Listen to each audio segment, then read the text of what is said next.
성경 말씀은 구약 시편 138편 페이지 902쪽 6절부터 8절까지 읽겠습니다.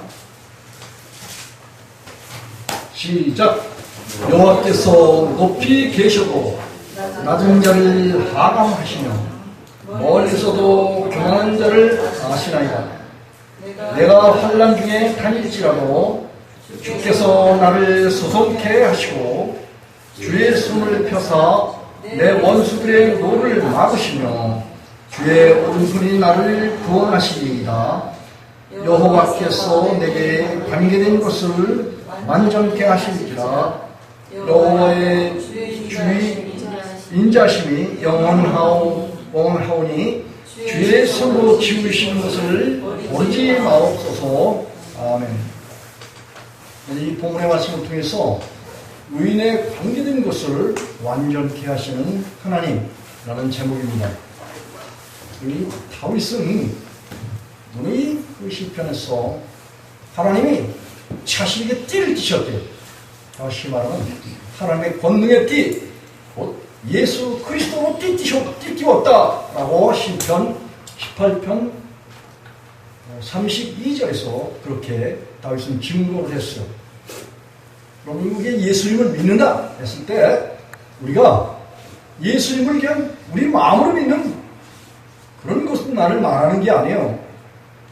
우리 마음 가운데 하나님, 예수님, 성령님 한 분 하나님이시 그리스도가 예수님이 우리 마음 가운데 주인으로 오신 것, 이것이 곧 주님은 율법 외에 하나님의 한 의예요.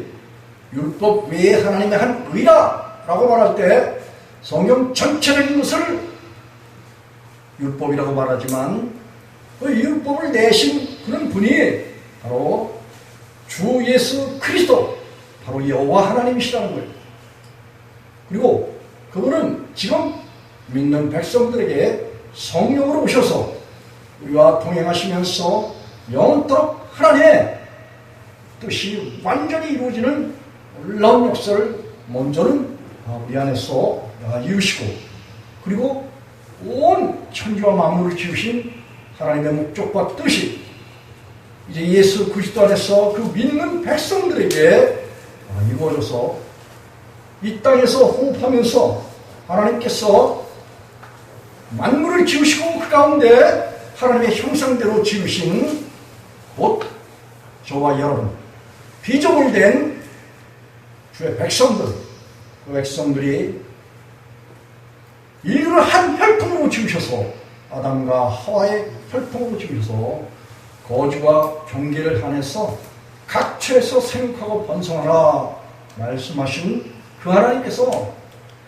아담과 하와의 반역을 인하여서 우리가 이 세상 가운데 떨어지게 되는데, 이 세상 가운데 있는 모든 사람들은 육신에 속해서 흑암의 권세와 타락한 천사에 붙잡히고 수고하고 무거운 짐을 지고 이 세상에 살면서 방황하는 그런 가운데 살지만 하나님께서 혹 더불어 찾아 하나님을 발견할 수 있도록 그렇게 사도행전 17장에서 그렇게 증거를 하고 있는데, 바울 사도가 증거를 하고 있습니다.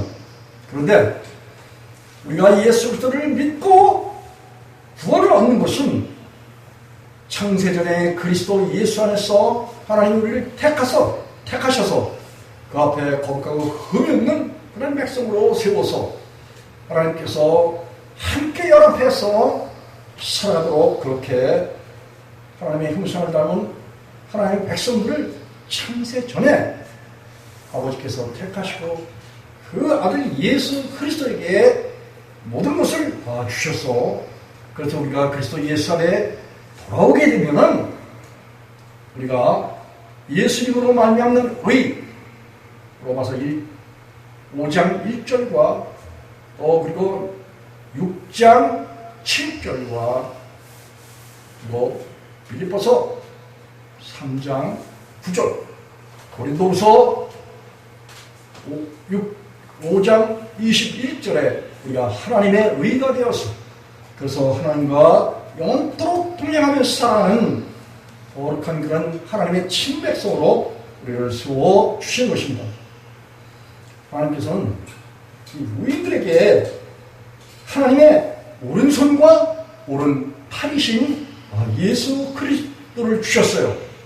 그래서 이사야서 51장 1절에 보면 하나님께서는 이사야를 통해서 여호와의 팔이 누구에게 나타나느냐 이렇게 증거를 하고 있어요.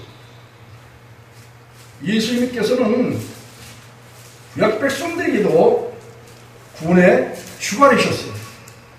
여호와의 팔 하면은 바로 하나님 아들 예수 그리스도를 말하고 있어요. 또 여호와의 손이라고 하면은 그것도 역시 바로 하나님 아들 예수 그리스도를 말하고 있어요. 이 이사야가 증거한 그 증거의 내용 가운데 보면은 그가 찔림은 우리의 허물을 일하며 그가 상함은 우리 죄악을 일함이라 그가 징계를 받음으로 우리가 평안을 누리고 그가 채찍에 맞음으로 우리가 나음을 벗도다 이렇게 말한 그 증거에 보면은 예수 그리스도께서 십자가를 통해서 저와 여러분의 모든 허물과 죄를 구속하시기 위해서 주께서 당하신 순환을 말하고 있어요. 그는 주 앞에서 자라나기를 연한 숨 같고 마른 땅에 나온 줄기 같아서 고운 모양도 없고 풍채도 없은 줄 우리 보기에 흠모할 만한 것과 아름다운 것이 없다고 이사야서 53장 2절에서 그렇게 말하고 있어요. 그는 멸시를 받았어 사람들에게 싫어 버림받은 되었고 또 간고를 많이 겪고 십자가를 통해서 죽으심과 다시 사심과 이 땅에 오셔서 헐벗고 굶주리고 배고프셨던 그 예수님. 예수님께서는 원래 부유하신 자라서 이 세상에 저와 여러분을 부욕해 하시기 위해서 그분은 가난하게 되셨다고 바울사도가 증거를 하고 있어요. 그리고 예수님께서 이 땅에 오셔서 여호와께서 원하신 뜻대로 사함을 받기를 원하셨는데 그 질거를 질병과 고통, 영혼의 죄악을 품고 있는 것도 질병이에요. 육신의 열악한 것 가운데 있는 것도 질병입니다. 그런 가운데서 주님께서는 자기 영혼을 속건 제물로 드리셨어요. 저와 여러분의 영혼과 모든 삶을 내 허물 많은 죄를 구속하시기 위해서 모든 죄를 구속하시기 위해서 주님은 주님의 영혼을 하나님 앞에 속건 제물로 드리셨어요. 이와 같이 이사야를 통해서 정부하신 예수 그리스도 여기 예수라는 말은 나오지 않아요. 그런데 예수님께서 십자가를 통해서 저와 여러분의 허물 많은 죄를 담당하신 그 내용을 하나님께서는 이사야를 통해서 자세하게 설명을 하면서 예수 그리스도는 바로 여호와의 팔이다 라고 증거를 하고 계신 거예요. 그래서 예수님께서는 아버지의 증거를 받으시고 세상에 오신 그런 분이셔요. 뿐만 아니라 이 다윗도 역시 주의 오른손이 자신을 구원했다고 여기 시편 우리가 본문으로 정한 138편 7절에서 그렇게 이야기를 하고 있어요. 내가 환난 중에 다닐지라도 주께서 그럼 이 구약에서 다윗이 증거한 주께서 라고 말할 때 여호와 하나님도 물론 포함돼서 하는 말이지만 실제로 예수 그리스도께서 여호와 하나님이시기 때문에 한 아이를 우리에게 주셨는데 그 어깨에는 정사를 메고 기묘자고 모사이며 전능하신 하나님이고 영존하시는 아버지라고 한 아이에 대해서 그렇게 이사야를 통해서 예수 그리스도께서 바로 여호와 하나님이시다 라고 말하고 있어요. 과거에 이런 말을 하면은 이단이라고 말했어요. 그러나 예수님께서는 아버지의 증거로 받으셨습니다. 아버지께서 구원자가 되시고 그 아들 예수 그리스도께서 또한 구원자가 되셨습니다. 그래서 내가 환난 중에 다닐지라도 주께서 나를 소설케 하시고 주의 손을 펴사, 여기 주의 손을 폈다고 말하고 있어요. 내 원수들의 노를 막으시며 오른손이 나를 구원하시리이다. 하나님의 오른손, 바로 예수 그리스도를 말하는 거예요. 그렇기 때문에 하나님께서는 구약 백성들에게도 이와 같이 하나님 아들 예수 그리스도를 믿을 수 있도록 구체적으로 그 이름을 가르쳐주지 않으셨어요. 그러나 이미 여호와라는 그 이름에 바로 하나님 아들 예수 그리스도께서 포함된 그런 내용인 것을 말하고 있어요. 그래서 이 다윗은 시편 2편에서 놀랍게도 하나님의 아들과 아들에게 입을 맞춰라 라는 그런 말을 하고 있어요. 우리가 시편 2편을 한번 가보겠습니다. 여러분, 이 시편 2편에 보면은 놀랍게도 여호와 하나님께서 다윗을 통해서 말씀하시기를 6절에 보면 이런 말이 있어요. 내가 나의 왕을 내 거룩한 산 시온에 세웠다 하시리로다. 여러분, 이 하나님께서는 하나님의 왕이라고 그렇게 말했는데 바로 그분은 예수 그리스도였어요. 내가 이 시온에다 세웠다라는 것은, 시온 했다면은 예루살렘 성을 말합니다. 그것은 하나님께서 기념 이름을 두시고 영원히 그 시온에 안식하시기 위함이었어요. 다시 말하면 그 시온은 바로 예수 그리스도 안을 상징하고 의미하는 그런 말이에요. 그래서 내가 나의 왕을 내 시온산 시온에 세웠다 하리로다. 내가 내 영을 전하노라. 여기서 영하면 여기 성령을 말하는 게 아니라 하나님의 도로의 계명, 곧 명령을 말하는 거예요. 내가 내 명령을 전하노라. 다시 말하면 내가 내 입에 말을 전하노라. 내 율법을 전하노라. 내 법을 전하노라. 여호와께서 내게 이르시되 너는 내 아들이라. 그렇게 말씀하셨어요. 여호와께서 내게 이르시되, 누구에게? 예수 그리스도에게 이르시되 너는 내 아들이라. 오늘날 내가 너를 낳았도다.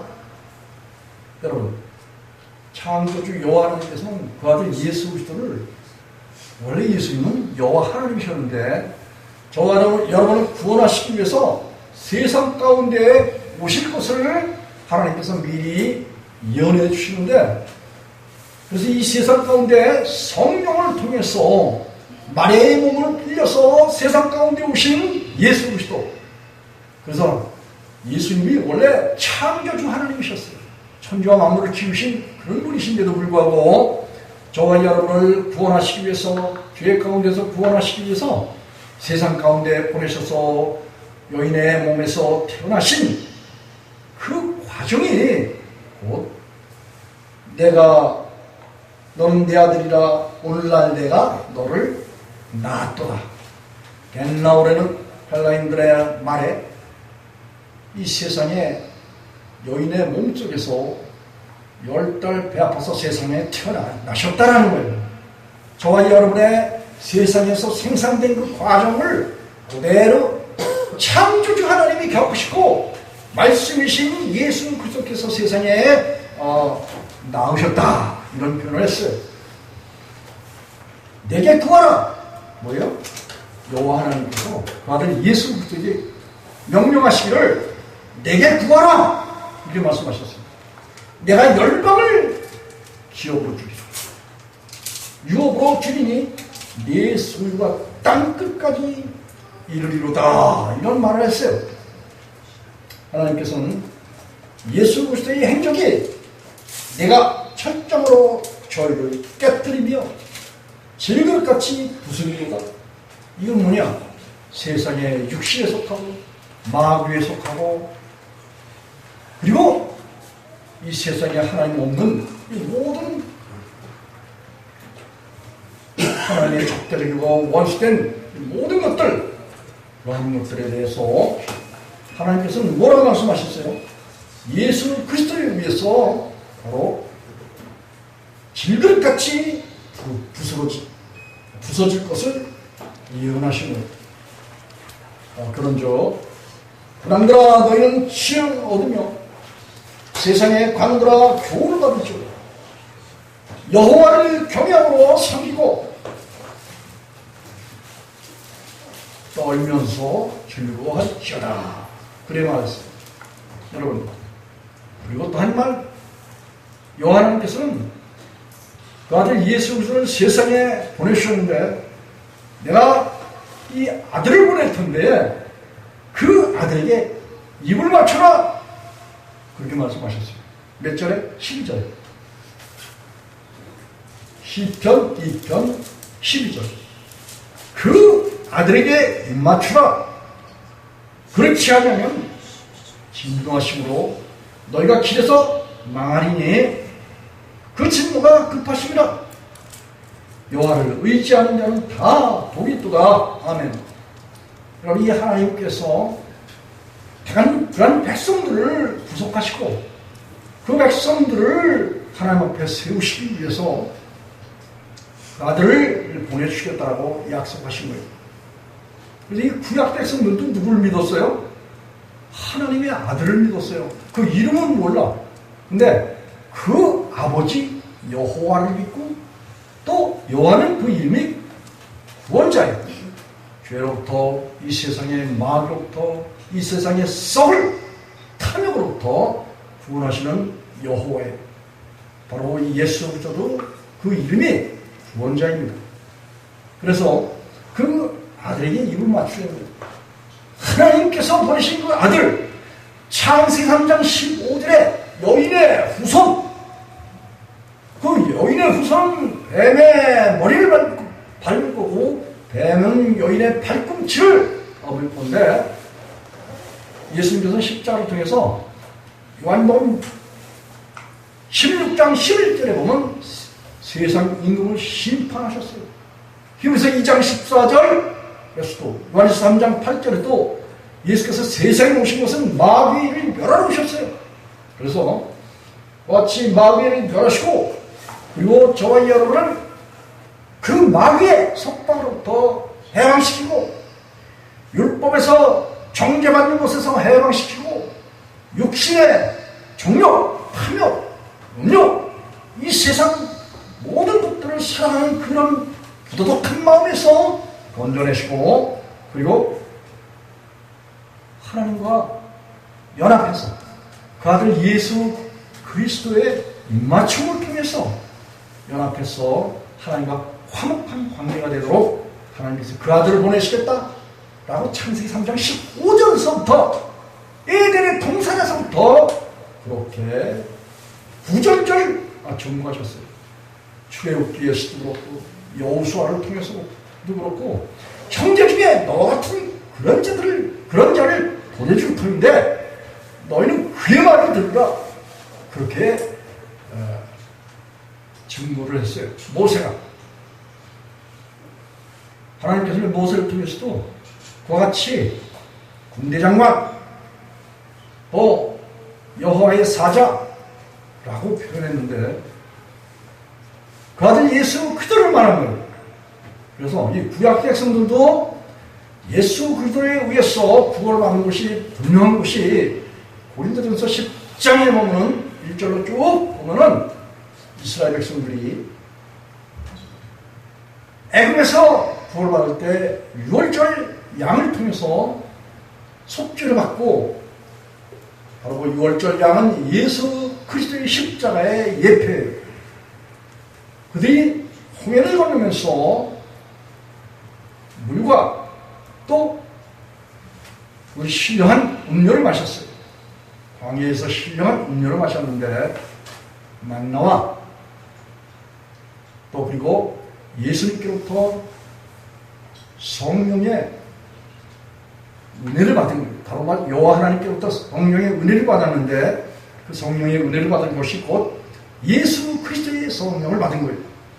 그래서 그들이 신령한 음료를 마셨다라고 바울이 증거를 했는데 반석 대신 예수 그리스도에게만 그리스도에 위해서 마셨다. 그렇게 표현하고 있습니다. 그래서 구약 백성들도 역시 구원 얻는 그 길은 하나예요. 요한복음 14장 6절에 내가 곧 길이요 진리요 생명이니 나로 말미암아 아버지께로 나갈 수 있는 그 길이 바로 예수님 자신이라는 거예요.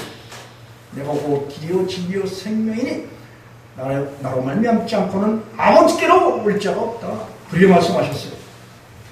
여러분, 그래서 하나님의 아들과 입맞추는 것은 바로 연합을 말해요.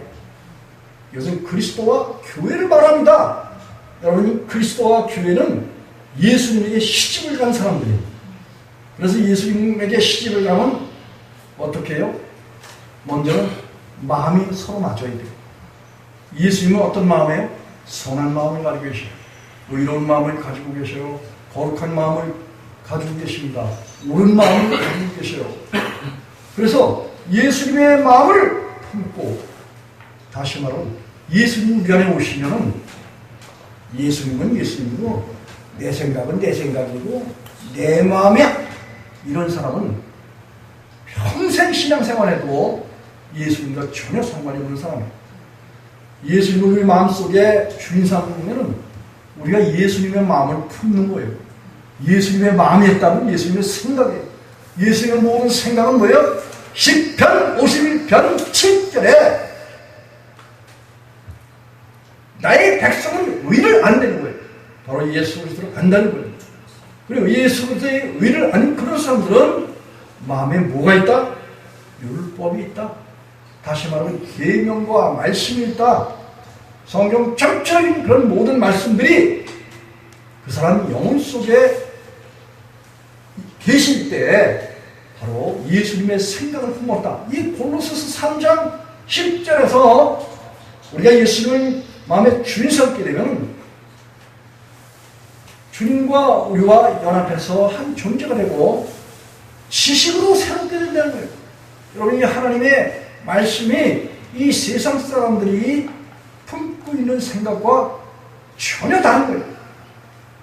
그래서 하나님이 우리를 위하여 예비하신 것은 눈으로 보지 못하고 귀로 듣지 못하고 사람의 마음으로도 생각지 못한 고린도전서 2장 8절 이하에 쭉 외우는 그 신령한 하나님의 모든 말씀들, 이 말씀들이 지식적으로 아는 게 아니에요.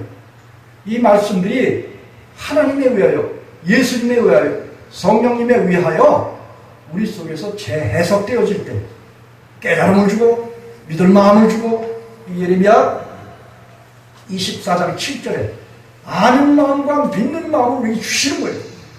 바로 이 아는 마음과 믿는 마음이 요한복음 17장 3절에 영생은 유일하신 참 하나님과 그 보내신 자 예수 그리스도를 아는 것이라고 말했는데, 바로 하나님 예수님 성령님이 말씀을 통해서 우리 안에 들어오신 상태에서 우리가 그분께로부터 늘 우리 마음속에서 생각나게 하시고 알게 하시고 깨닫게 하시고 우리 안에 계셔서 우리에게서 의로서 깨끗한 마음으로서 거룩한 마음으로서 신령한 마음으로서 종노릇하도록 우리에게 오셔서 주인으로서 왕노릇을 하시는 거예요. 로마서 5장 17절에.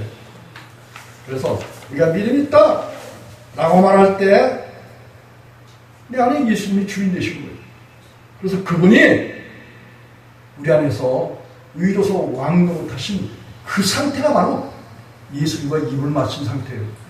다시 말하면 남녀가 결혼해서 첫째는 마음이 생각이 맞으니까 결혼을 하는 거예요. 그 다음에 뭐예요? 넌 너고 난 나가 아니에요. 한 방을 써야 돼요. 그리고 한 몸이 되어야 되는 거예요. 마찬가지로 우리가 예수 그리스도를 믿는다 했을 때 예수님은 바로 저와 여러분의 영혼의 목자와 감독이 되시고 우리 가운데 오셔서 나와 결혼하는 거예요. 그래서 나는 예수님을 알고 예수님도 나를 알았어. 내가 예수님을 부려먹는 게 아니고 내가 예수님을 공경하고 믿고 쫓고 따르며 의지하고 도움을 위해서 기도하고 간구하고 그분의 얼굴을 구하며 그분을 녹화하고 또 그분이 성령으로 우리 안에 오셨기 때문에 눈에는 보이지 않아요. 하나님을 눈으로 보는 사람은 없다고 요한 1서 4장 12절에서 13절에서 그렇게 표현하고 있는데 하나님의 사랑, 예수 그리스도께서 성령으로 우리 안에 오시게 되면 우리가 하나님께로부터 은혜로 받은 것을 알게 된다고 고린도전서 2장 12절에서 그렇게 바울 사도가 증거를 했어요. 예수님께서 우리 안에 오시게 되면 뭐예요? 우리가 사랑에서 오면서 생명으로 들어가는 거예요. 죄로부터 해방돼서 죄가 없는 하나님의 안식 가운데, 의로운 가운데, 거룩함 가운데, 흠없는 가운데 우리가 들어가서 그 가운데서 뭐예요? 예수님의 마음을 받고 마음이 새로워져서 새로운 마음을 가지고 우리가 새로운 생각을 가지고 행동하면서 순종하면서 살아가는 이런 삶이 있는 그런 사람들이 바로 뭐예요? 영혼이, 양심이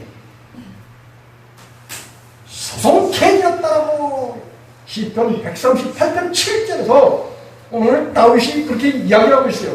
다시 우리가 본문을 넘어가서 시편 138편에 7절 보면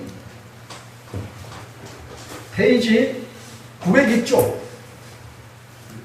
7절 한번 큰 목소리 한번 크게 읽어보겠습니다. 시작!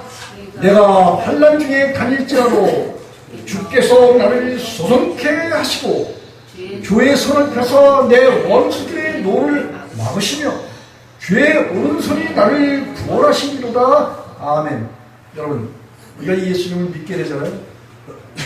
믿게 되면은 주님께서 우리 안에 오셔서 고린도전서 6장 11절에 성령을 우리에게 주셔서 시선과 거룩함과 의롭다움을 우리에게 주셔요. 그것뿐만 아니라 베드로전서 1장 5절을 보면 우리가 말세 구원 얻기 위하여 하나님께로부터 뭐예요? 보호하심을 받아요.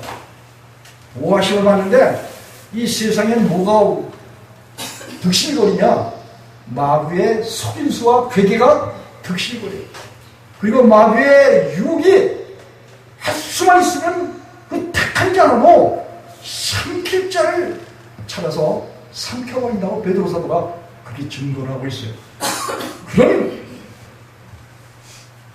참 적대적인 그런 존재가 많은 곳이 하나님께로부터 구원받은 의인들은 고난이 많다라고 시편 34편에서 그렇게 다윗이 증거를 하고 있는데 이 다윗의 원수는 누가 원수가 될까요? 다윗의 원수는 장인 사울이 원수가 될 수도 있어요. 그 아들 압살롬이 왕의 자리를 탄찬하려고 했기 때문에 그 아들 압살롬이 원수가 될 수도 있어요. 뿐만 아니라 주변의 아람 나라 그리고 블레셋 이런 주변 국가들도 역시 다윗의 적대라고 대적자이며 또 원수가 될 수 있어요. 그러나 더 다윗이 아주 깊이 생각하는 것이 뭐냐? 시편 65편 3절에 보면 죄가 자기를 이겼다는 거예요. 여러분 이 다윗의 주변에 있는 국가나 사람들 있잖아요. 다윗을 이길 수가 없었어요. 왜? 하나님이 함께 하셨기 때문에. 그런데 시편 66편 18절에 보면 내가 죄악을 품으면 주께서 듣지 않으신다. 기도를 들어주시지 않는다는 거예요. 그렇기 때문에 마음에 죄를 품었을 때는 그 죄가 자신을 이기더라 이거예요. 그렇기 때문에 다윗의 원수가 누구예요? 바로 사람들도 아니고 또 주변의 어떤 환경도 아니고 바로 자신 속에 죄가 원수더라 그런 말이에요. 이 로마서 7장 17절과 20절에도 바울 사도도 역시 자신 속에 있는 죄가 죄를 짓더라 이거예요. 바울은 자신과 죄를 이원화했어요. 나와 죄와는 상관이 없는데 아담을 통해서 그 죄가 내게 들어와서 그 죄를 내가 컨트롤할 수 없더라 이거야. 내가 죄를 안 지려고 노력해도 소용없더라 그런 얘기예요. 불가항력적인 그런 존재더라 이거예요. 나를 사망케 하고 죽음으로 몰아가고 결국은 죄가 있게 될 때는 로마서 7장 23절에 오호라 나는 곤고한 사람이로다. 이 사망의 몸에서 누가 나를 건져내랴. 그렇게 탄식할 수밖에 없는 자신을 토로했어요. 마찬가지로 이 다윗도 자신 속에 죄가 있는 것이 곧 원수다. 그렇게 말을 했어요. 이 다윗은 시편 19편 13절에 하나님께 탕원해서 기도하기를 하나님이여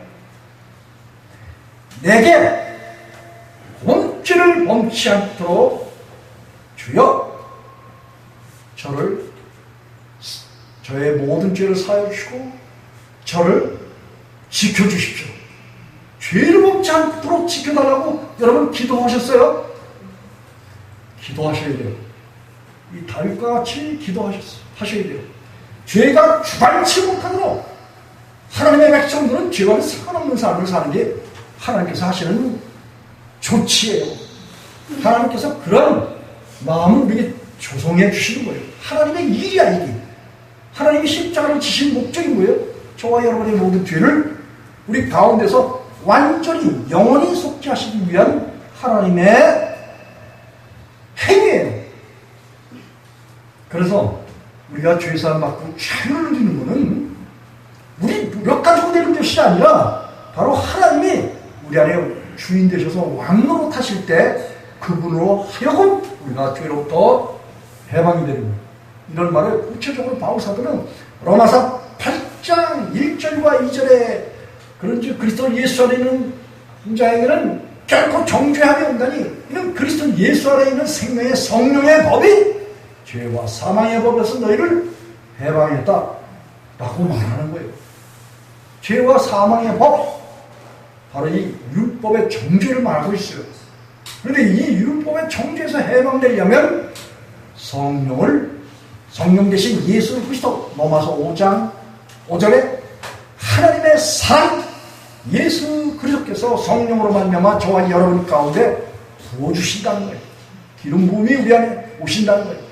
성령님이 우리 안에 내주하시게 되면 씻음과 거룩함과 의롭다움을 우리에게 주시고, 그리고 하나님의 사랑이 예수 그리스도께서 우리 안에서 왕노릇을 하시면은 그 왕노릇 하시는 예수 그리스도의 행위 때문에 나의 계명을 가지고 지키는 자라니 나를 사랑하는 자니 나를 사랑하는 자라 내 아버지께 사랑받을 것이요 나도 그를 사랑하여 그에게 예수님 자신을 나타내 주신대요. 그게 바로 우리가 의롭다함이고 죄로부터 완전히 해방되어서 죄 없는 삶을 살아가는 거. 그래서 죄가 주관치 못하는 그런 삶을 살아가는 거. 그런 사람들이 결국은 흠이 없는 완전한 자다. 성경은 이걸 말하고 있어요. 그리고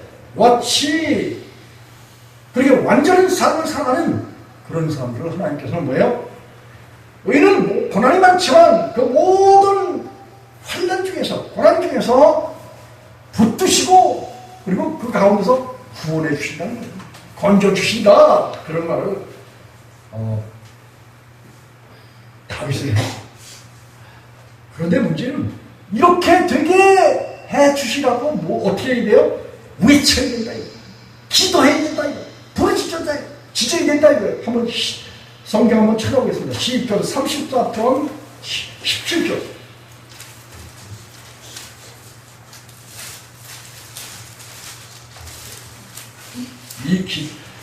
부르짖어서 기도하는 거 있잖아요. 너무너무 하나님께서 좋아하셔요.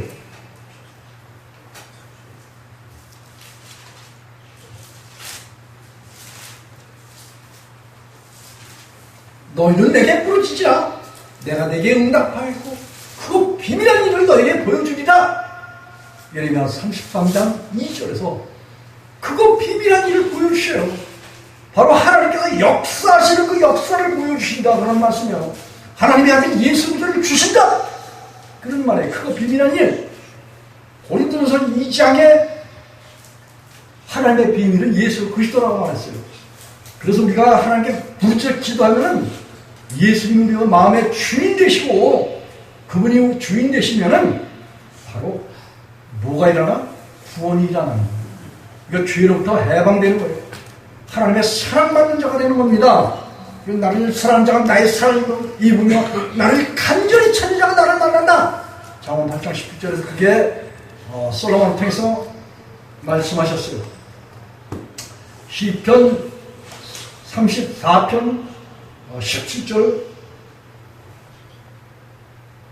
15절부터 17절 한 목소리 한번 읽어보겠습니다. 시작. 여호와의 눈은 의인을 향하시고 그 귀는 저희 부르짖음에 귀를 기울이시도다.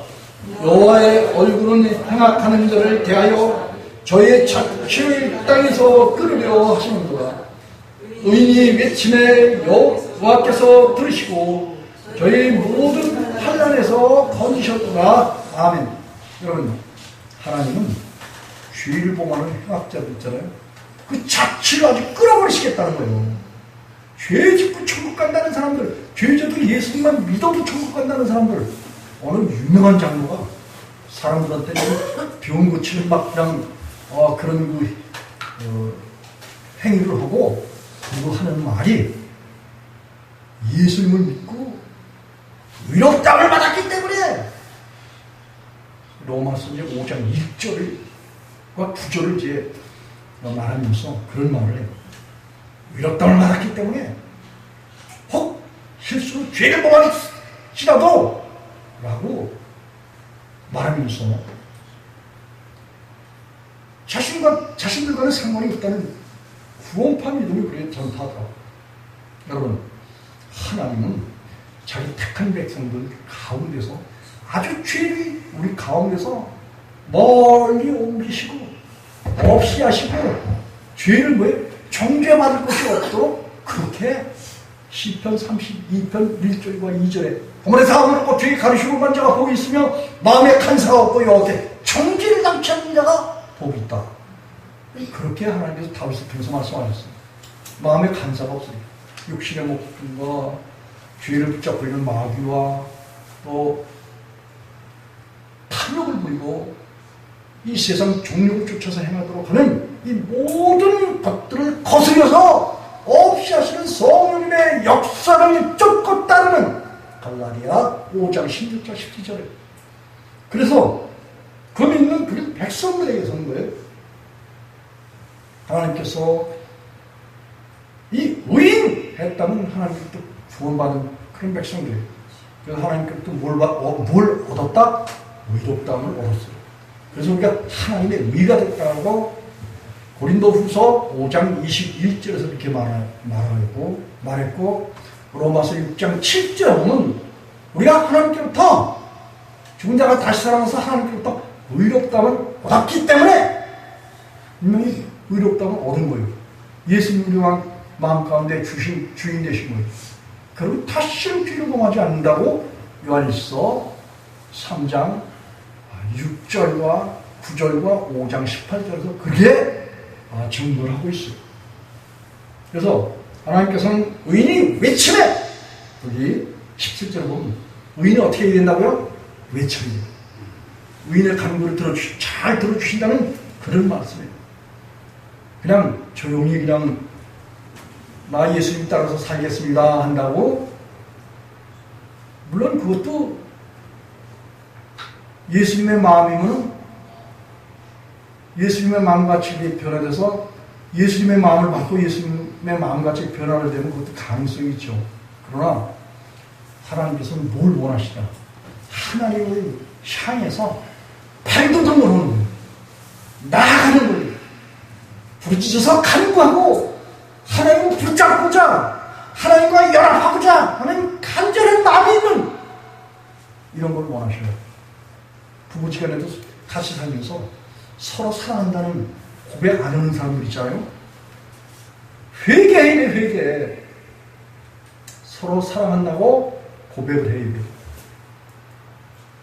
그럴 때 뭐예요?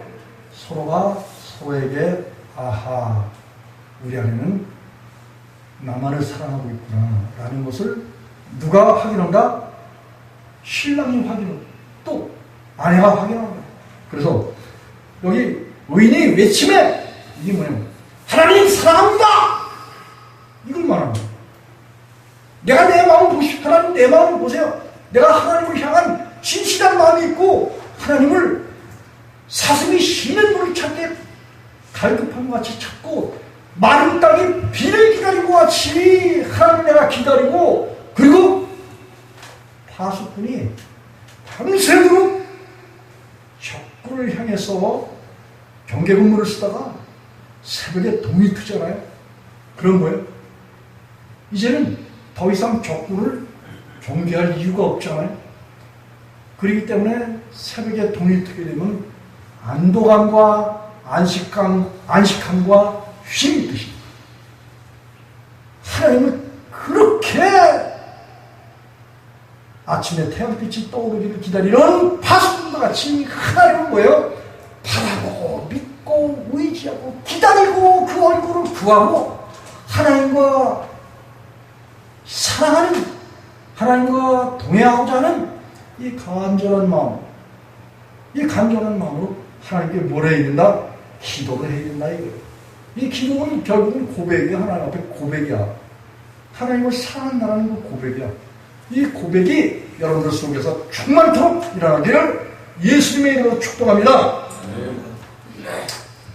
하나님께서는 마음이 상한 자 또 가까이 하시고 중심에 통하는 자에게 그의 어떠함을 다 구원해 주셔요.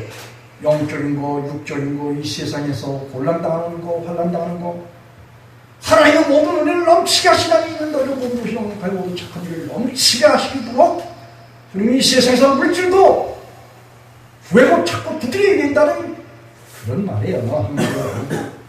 그래서 하나님께서는 이와 같이 간구하고 기도하는 그 사람들의 영혼을 뭐예요? 소성시켜 주신다. 시편 51편에 보면 다윗이 그만 하나님의 말씀과 뜻은 까맣게 잊어버리고 그리고 우리아의 아내 남의 아내를 그냥 습격했어요. 그 죄로 인해서 그는 철저하게 하나님 앞에 징계를 당했어요. 그때 그가 하나님 앞에 기도하는 거예요. 내 영혼, 하나님 내 모든 죄를 사하시고 내 영혼을 소속해 하옵소서 말이야. 간절히 시편 51편에 정한 마음을 창조해서 정직한 영혼을 새롭게 해주옵소서 간절한 기도를 했어요. 그 기도했을 때 하나님께서는 그의 죄를 용서하시고 성령을 거두시질 않았어요. 다윗은 자기 자신이 이 세상에서 열악한 그런 분이 하나님 앞에 표출됐지만 내 영혼을 내 모든 죄를 사시고 성령을 거두시지 말라고 다시 말하면 하나님 내게로 떠나지 마시고 나의 하나님이 되주십시오 라고 간절히 기도를 했어요. 하나님 그 기도를 들어주셨다는 거예요. 그래서 다윗은 늘 하나님과 동행하는 그런 믿음의 삶을 살았고 그리고 하나님과 늘 교감하면서 복 있는 자의 삶을 살았어요. 허물의 사함하고 죄의 가심을 받는 자가 복이 있으며 마음에 간사하고 여호와께 정죄를 당치 않는 그런 삶을 살았던 것이 다윗의 신앙의 일생이에요.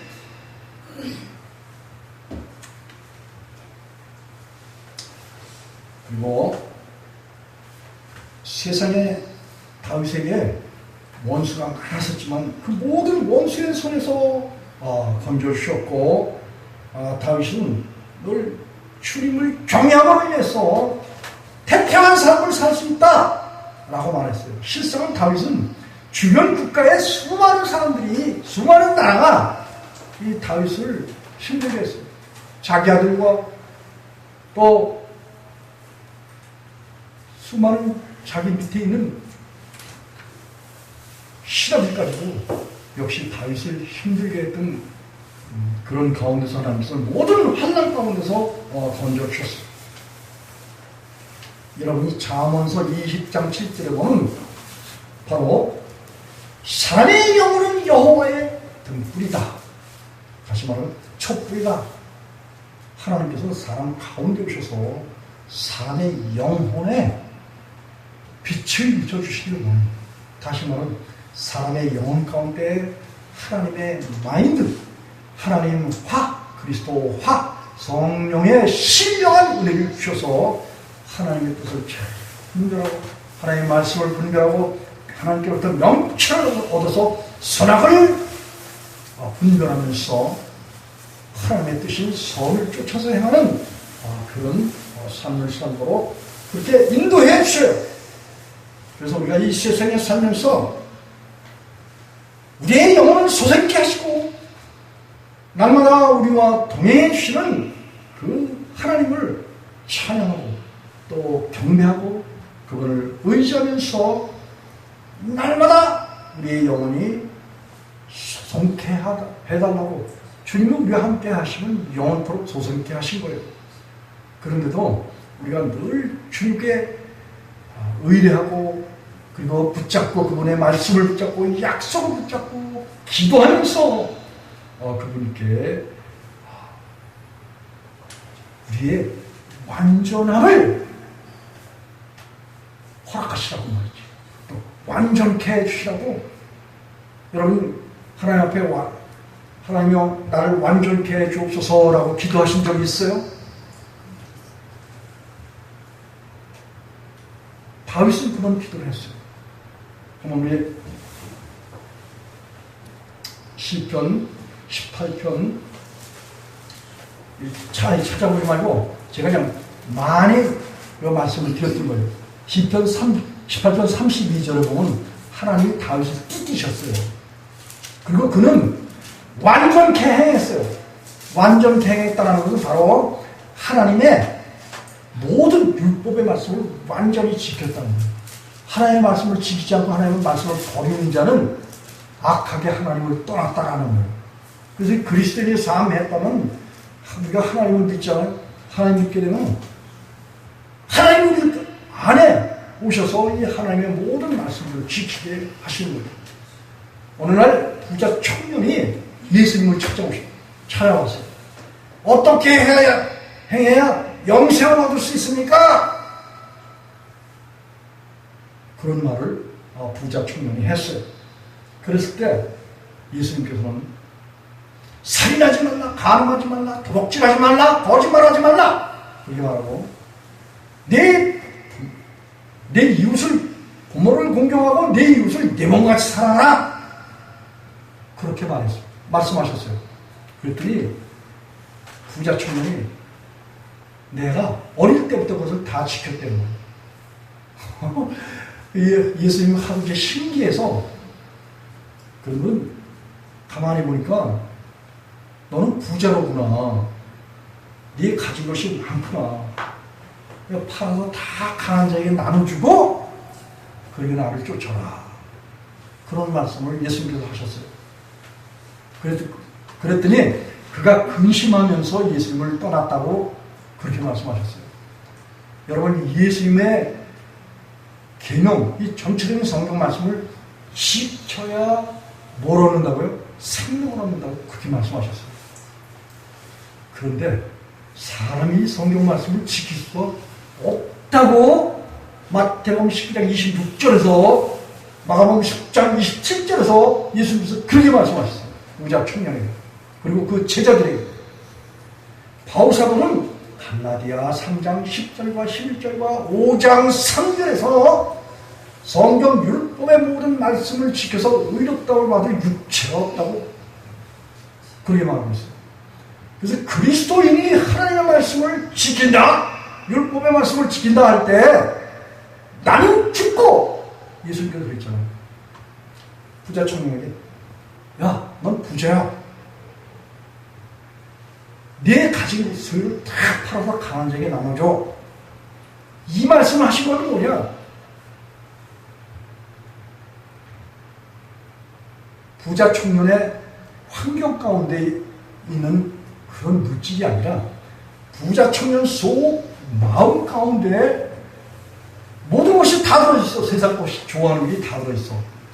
그걸 버리고 빈 마음을 가지고 예수님을 마음에 주의 삼아서 곧 예수님을 하늘에 보아시기 때문에 보아 대신 예수님을 마음에 주의 삼게 되면은 그제서야 날 따라올 수 있다는 거예요. 누가복음 9장 23절 24절에 보면 아무든지 나를 따라오려거든 자기 십자가를 지고 죽은 흔적이 있어야 돼. 이 세상 것은 다 예수님께 드리고 내버리는 흔적이 있어야 돼. 예수님께서 이 세상에 좋아하는 모든 것들을 우리 마음속에서 해결해 주시는데 그것이 곧 십자가의 죽음이에요. 십자가의 죽음의 사건이 곧 예수님께서 원수에게 한 악한 생각과 아울러서 로마서 8장 5절로 7절에 보면 육신에 있는 사람은 육신의 생각을 하는 거예요. 왜 육신의 생각을 다 품고 있는 그런 사람들은 세상 것 좋아하고 있는 그런 사람들은 결국은 하나님의 원수라고 그렇게 바울사도가 증거를 하고 있습니다. 예수님께서는 그 원수된 마음을 가지고 하나님 말씀을 지킨다 하면 너는 선악과를 취한 하나님 되려고 하는 그런 존재야. 너는 아주 작은 비단이야. 아무든지 나를 따라오려고는 제 십자가를 지고 십자가에서 너 자신이 죽어야지 돼. 그리고 모든 것을 다 잃어버리고 모든 생명을 잃어버리고 그리고 나를 쫓으면 그제서야 구원받는다는 거예요. 이게 먼저는 뭐예요? 자기 영혼 속에 품고 있는 세상에 속한 모든 소유욕, 종력의 마음, 음란한 마음, 이 모든 것들이 다 결국은 가늠하고 우상 숭배하고 있는 거예요. 우상을 버려야 된다 그런 말씀이에요. 그래서 그 우상들을 품고 있는 그런 자는 결코 하나님을 쫓고 따를 수가 없어요. 그래서 사람은 안 된다. 사람은 성경 말씀을 못 지키고 다만 하나님께서만이 지키신다. 그런 말씀을 하셨어요. 그래서 우리가 휴가하고 간구하고 기도하고 외치고 부르짖고 우리 마음 가운데 하나님, 예수님, 성령님 한 분 하나님이 우리 마음 가운데 오시면 그분들이 이제 우리 가운데서 그분의 일, 곧 성경 전체적인 말씀 신명기 6장 25절에 보면 이 하나님의 모든 말씀들을 지키는 것이 바로 우리의 의가 된다. 그렇게 여호와 하나님께서 모세를 통해서 말씀하셨듯이 그제서야 우리가 성령을 받아야 구하고 찾고 두드리게 되면 성령, 가장 좋은 성령을 주시는데 하나님 자신, 하나님 아들 예수 그리스도를 우리 마음 가운데 주시면은 그제서야 예수님께서 이제 자기 자신을 나타내 주신다고 요한복음 14장 21절에서 말씀하셨던 것이 곧 로마서 8장 4절에 보면 우리가 육신이 연약하기 때문에 아무것도 할 수 없지만 우리가 성령 되신 예수 그리스도를 마음 가운데 받게 되면은 율법이 요구하는 성경 말씀이 요구하는 하나님이 요구하는 모든 것들을 우리 속에서 이루시고 우리로 하여금 지키도록 하셔서 그래서 성령의 9가지 열매를 우리가 맺도록 해주신다고 호세아서 14장 8절 갈라디아 5장 22절과 23절에서 그렇게 하나님과 바울사도가 증거를 해주셨어요. 그래서 그리스도인들은 뭐예요? 그리스도인의 삶의 행위는 뭐냐? 바로 우리 안에 계신 하나님이 율법의 모든 성경 말씀을 다 지켜 이루어서 우리로 하여금 그것을 저절로 행할 수 있도록, 다시 말하면 하나님의 위하여 행할 수 있도록, 성령님의 위하여 행할 수 있도록, 예수 그리스도의 위하여 행할 수 있도록 하나님 그렇게 해주시겠다는 거예요. 그래서 이 열매가 우리에게서 열매가 저절로 맺도록 그게 하나님이 우리 안에서 행하시는 행위예요. 너희 안에 이 행하시는 일은 하나님이시니 자기의 기쁘신 뜻을 우리 안에 두시고, 예수 하나님의 기쁘신 뜻, 바로 요한복음 6장 28절 29절에 보면은 하나님 아들 예수 그리스도를 믿는 것이 하나님의 뜻이에요. 우리 마음 가운데 예수님이 계신 것이 아버지의 뜻이다, 그런 말씀이에요. 하나님 아버지께서 계신 명하신 그 예수 그리스도께서 우리만의 주인이시잖아요. 그러면 우리의 삶이 이제는 내가 사는 것이 아니라 내 안에 그리스도께서 사신다고 바울사도가 갈라디아 2장 20절에서 그렇게 표명했어요. 그래서 놀라운 것은 하나님이 우리 안에 오시잖아요. 그 아들 예수 그리스도로만 말미암아서 우리를 구원하시고 지키시고, 그리고 우리로 하여금 하나님의 말씀을 완전히 지켜 이루도록 그렇게 행하시는 일이 하나님께서 우리 안에서 행하시는 일이에요. 그래서 우리가 기도할 때 어떻게 기도해요? 하나님, 나 좀 완전하게 해주세요. 이걸 기도해요. 시편 119편 80절을 한번 쳐다보겠습니다.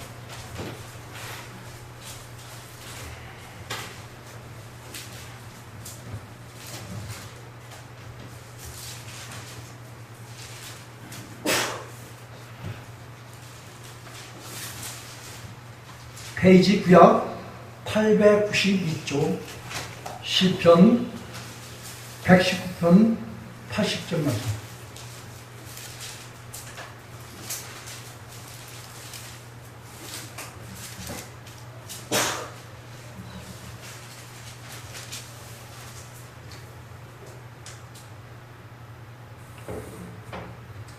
다 찾으셨어요?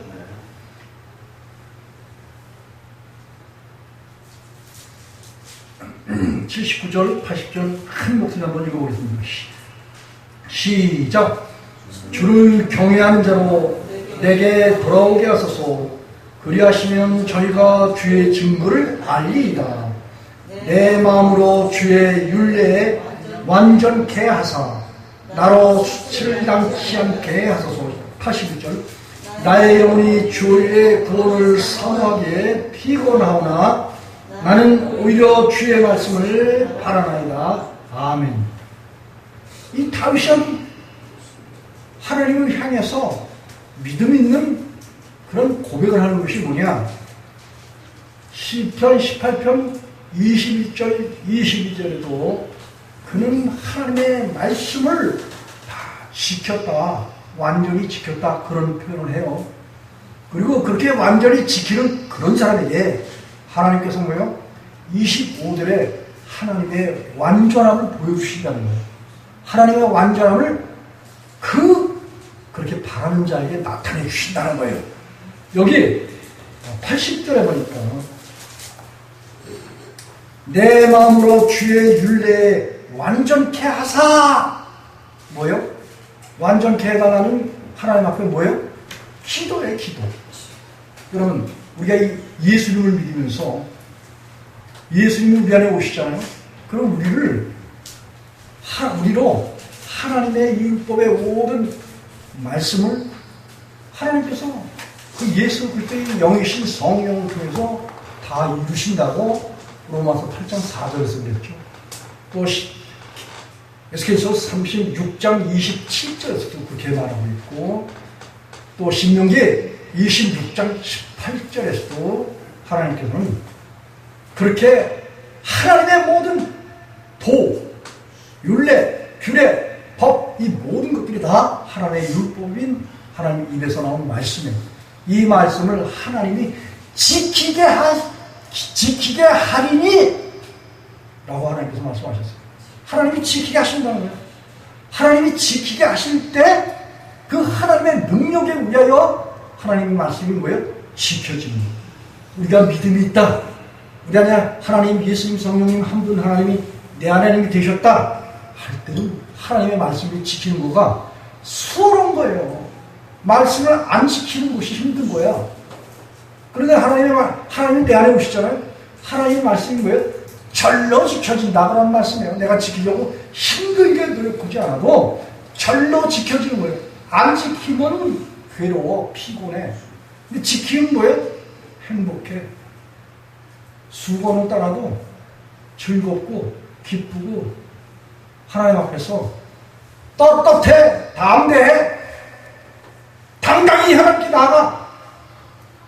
그래서 이렇게 내 마음의 주의 율례에 완전케 하사. 하나님은 완전케 하시는 분입니다. 나로 수치를 당치 않게 하옵소서. 이 하나님 말씀 안 지키면 수치를 당하는 자예요. 부끄러움을 당할 수밖에 없는 그런 자예요.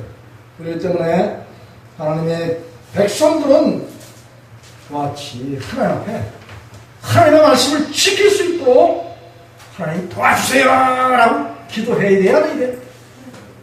간구해야 돼요. 그럴 때 하나님께서 내 하나님이 되시고 내 안에서 하나님 자신을 나타내 주시고 예수님 자신을 나타내 주시는 그 하나님의 행위가 여러분들을 완전케 하신다 그런 말씀이에요. 이런 기도는 우리가 봤잖아요. 고린도후서 13장에서도 바울사도가 늘 기도하는 게 있어요. 고린도 교회 모든 성도들에게 너희가 하나님께서 무슨 악한 일을 전혀 행하지 않도록 그렇게 해주시기를 바울은 고린도 교회 성도들을 위하여 기도했어요. 그리고 바울이 기도하는 것은 너희가 하나님 앞에서 완전히 되는 그것을 위해서 기도했어요. 여러분, 이 주의 종이 하나님께로부터 그렇게 됐기 때문에 우리 성도들을 위하여 그렇게 완전케 되게 해 주옵소서. 한마디로 하나님이 그 택한 종에게는 넌 날 닮아라 그러십니다. 또 주의 종들은 뭐예요? 또 바울도 그래요. 내가 하나님을 본받고 예수 그리스도를 본받았어. 그렇기 때문에 고린도 교회 성도들아, 빌립보 교회 성도들아, 데살로니가 교회 성도들아, 너희는 나를 본받아라.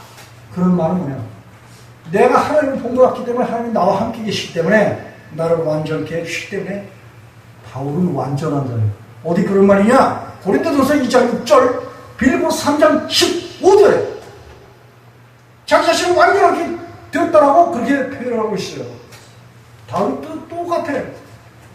여러분, 우리 그리스도인들이 하나님께서는 무엇 주시죠? 하나님 자신을 주시는 거예요. 그 자신이 바로 나의 완전함이에요. 또 한번 찾아보겠습니다. 시편 40편 11절.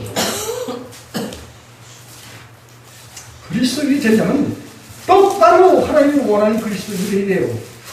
어떤 그리스도인? 완전한 그리스도인이 되어야 된다 그런 말씀이에요.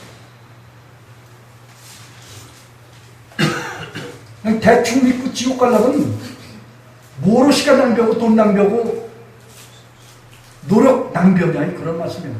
우리는 그런 자가 아니다 이거예요. 우리는 예수님 믿고 구원받아서 새롭게 거듭나서 하나님의 자녀로서 완성된 그런 믿음의 권속들로 하나님의 자녀와 예수 그리스도의 몸과 지체와 교회로 예수 그리스도의 힘으로 살아야 된다 그런 말씀이에요. 자, 시편 41편 12절 큰 목소리로 읽어보겠습니다. 시작.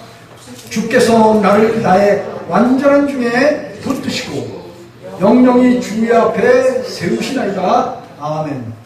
하나님께서는 예수 그리스도께서는 다윗을 나의 완전한 중에 그런 표현했죠. 왜 완전한 중에 그래요? 다윗에게는 누가 있어요? 거두지 않은 성신이 있어요. 바로 이 성령 대신 예수 그리스도가 다윗과 함께 해주셨다 그런 말씀이에요. 그래서 그 성령 대신 예수 그리스도께서 성신 대신 하나님의 아들 대신 예수 그리스도께서 이 다윗과 함께 했기 때문에 다윗은 그 사실을 아는 거예요. 그래서 하나님이 뭐예요? 그 아들이 완전하신 분이기 때문에 완전하신 분을 마음에 준삼았기 때문에 주께서 나를 나의 완전한 중에 붙드시고 영영이 주의 앞에 세우시나이다. 그런 고백을 하는 거예요.